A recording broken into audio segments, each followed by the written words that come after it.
第九題打星星嘅，要打三粒星嘅。我俾少少提示，你做到嘅超勁。呢題係必考，你今次考試唔考，下次測驗考試都考，下次測驗考試唔考，下次考試都考。你今年唔考，下年都考，真㗎呢題記住。好啦，咁所以呢個係蘇十一式，你幫我背咗佢，成題背咗佢，有用嘅。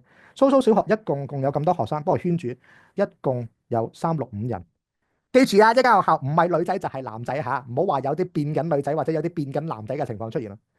女生嘅人數係男生嘅人數嗱，我哋而家寫個是字呢度，女生我哋叫做 female 啦，是咧就等於啦，男生即係 male，2倍即係2M 啦，少10個即係減10咯。所以男生如果係 M 嘅話咧，女生就係2M 減10。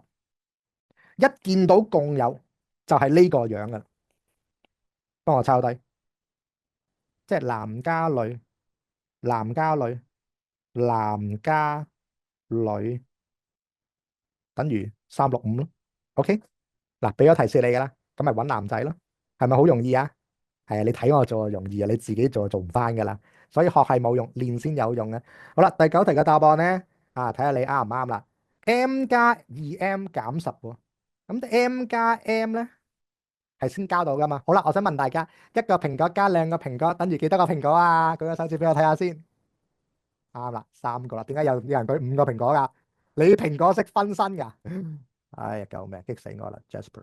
係4個，有啲10個，傻傻地。一個蘋果加兩個蘋果係等於3個蘋果，跟住減10就照抄，跟住等於365。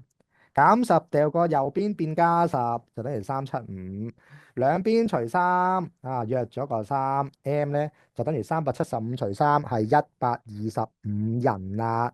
好，啱嘅舉手俾我睇下先，超勁啦！如果呢條方程都堪稱小五最難嘅，你都做到咧，俾個叻你自己啦。